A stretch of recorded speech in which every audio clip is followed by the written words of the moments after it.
Kung mga ganong kan, sino pa ba ang tatakbuhan ng mga constituents natin? Di ba tayong mga pulis? Tayo. Kung magtrabaho lang tayo na wala tayong huwag kayong matakot sa politiko. Ako, hindi talaga ako matakot sa assignment ko. Kung irilib ako sa isang politiko, mayor, gobernador, suwa.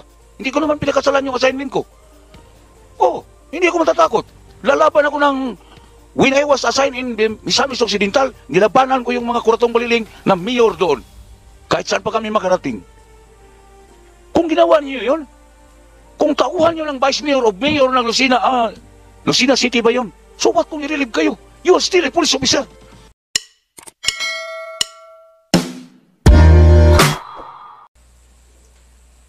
Congressman Rehancia, you have the floor. Thank you, Mr. Chair. Follow-up question ko lang ito kay Madam Maribel. Nung umaga ng alas 8 ng umaga, pinuntahan yung bahay ninyo ng mga armadong tao. Ano ba yung na-identify nyo? Pulis ba yun o mga civilian?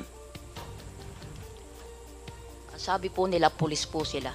Naka-uniform o Hindi po. hindi naka-uniform? Hindi po. So hindi natin, hindi po kung pulis ba talaga? Opo, kaya nga po.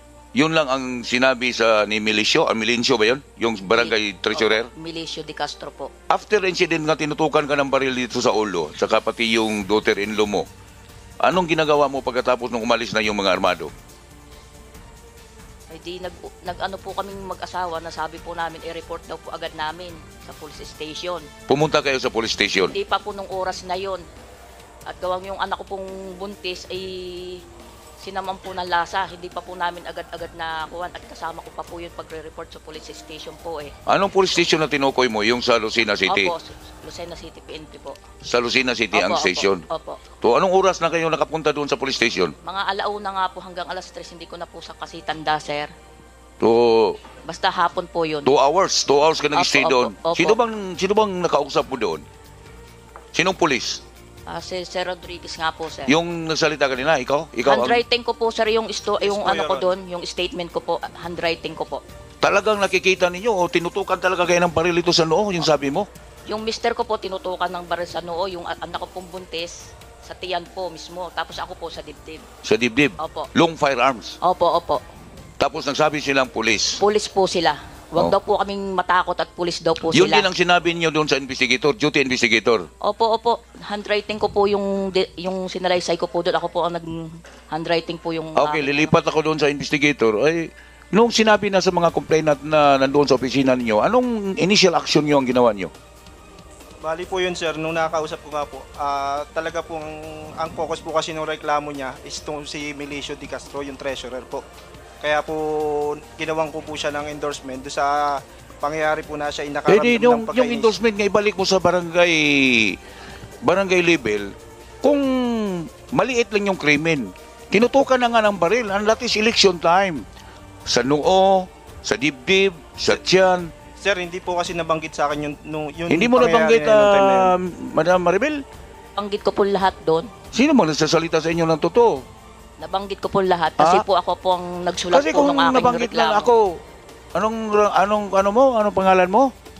PSSG Rodriguez po, sir. Rodriguez, Police Master Sergeant Rodriguez, Police Staff Sergeant po. Police Staff Sergeant.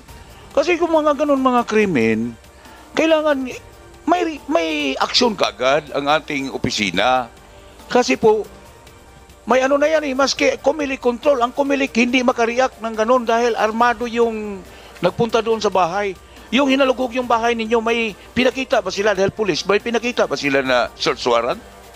Wala po. Walang kwan, hinalugog lang ang bahay nyo? Opo. Inakyat diretso? Opo. Oh, mayroong mga ganun ha. Ang regional director nagpadala na ng mga additional personnel para i-beef up doon sa sa strength ng Lucena Police Station. Bakit kulang pa ba 'yun? Dapat aksyonan natin. Hindi mo ni-report doon sa chief of police mo.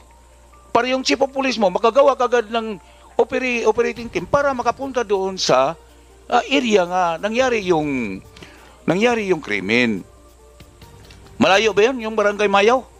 Sa station nyo? Medyo malayo po, Your Honor. Mga ilang oras kaya ang travel?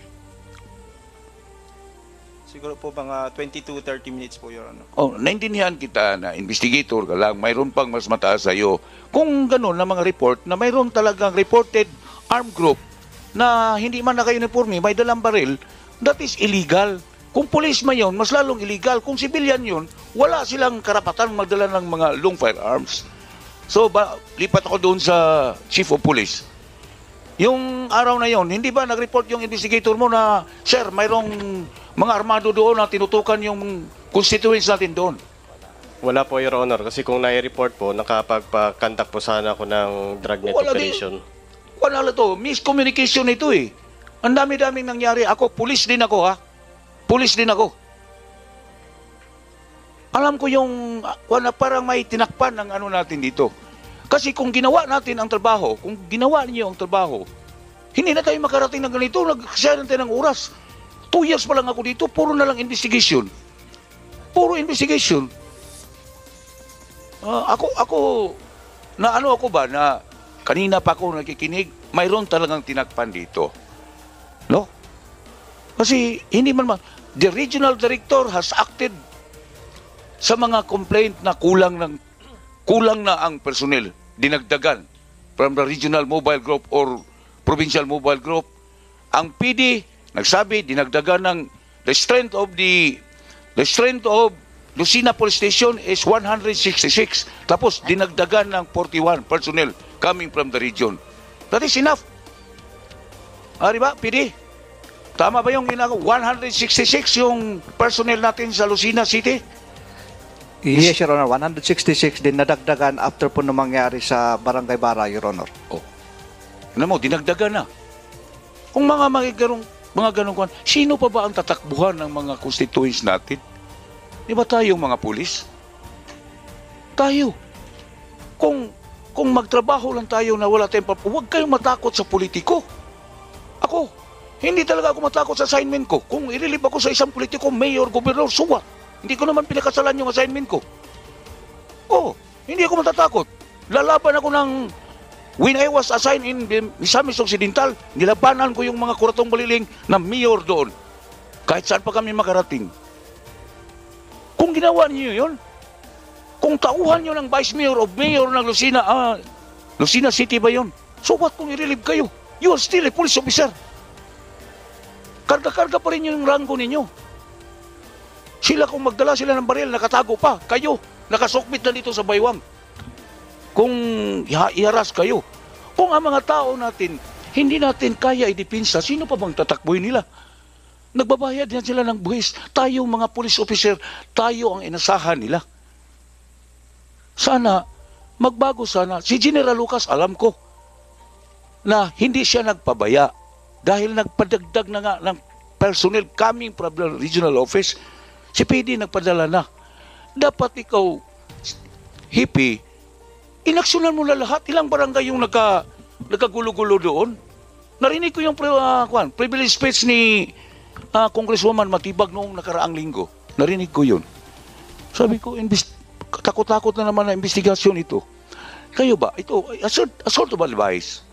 Huwag kayong matakot na i-implementar yung batas na ginawa dito kahit sino pa ang masagasaan. Kahit sino pa ang masagasaan. So what kung mayor ka? So what kung vice mayor ka? So what kung konsihal ka? Ako, nagretiro ako as full colonel. 3 termino naging mayor. Pero hindi ko inutusan yung mga pulis ko na gagawa kayo ng kabulastugan. Kaya bubuntalin ko talaga kung dyan. Ang RD nandyan na.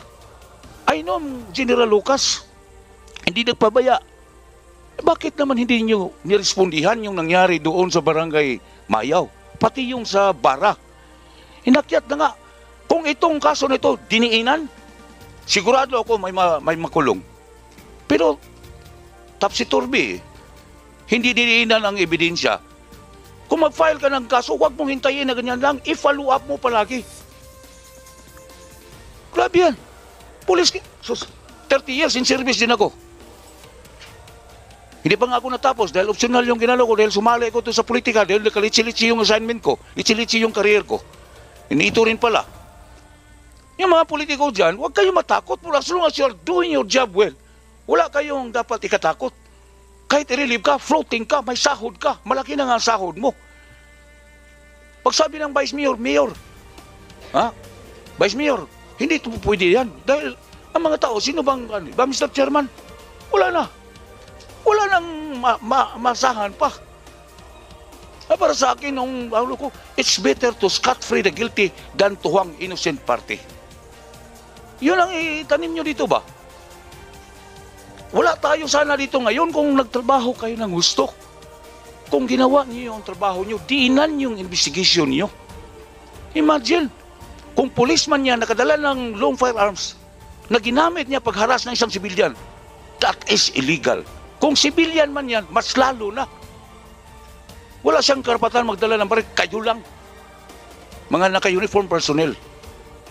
Grabe naman ito. Lugar pa naman ito ni Chairman Fernandez.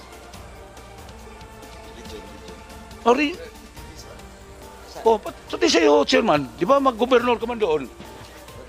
Sa Laguna. I can... Kayo ba mga pulis? Ay, mula noong pumasok ako dito, kung may swerte lang kung makatawid ako, ganun din siguro. Baka, kung i-recommend ako ni Chairman Fernandez, baka ako ang maging chairman dito sa kwan. Siguro mabuntal ko dyan sa Dahil masakit na sa ulo, lahat na lang. Droga, kriminalidad, disiplina. Nasaan na ba tayo ngayon? Kung magsabi kayo, pulis din ako. Sasakit yung dibdib ko kung ma-involve kayo tapos hindi nyo ginawa yung trabaho nyo. Masakit yun. Never pa diyang nag-against kami sa mga budgeting ninyo dahil nakikita ko, kailanganin. Pero sana magtrabaho naman tayo ng gusto. That's all, Mr. Chairman. Mr.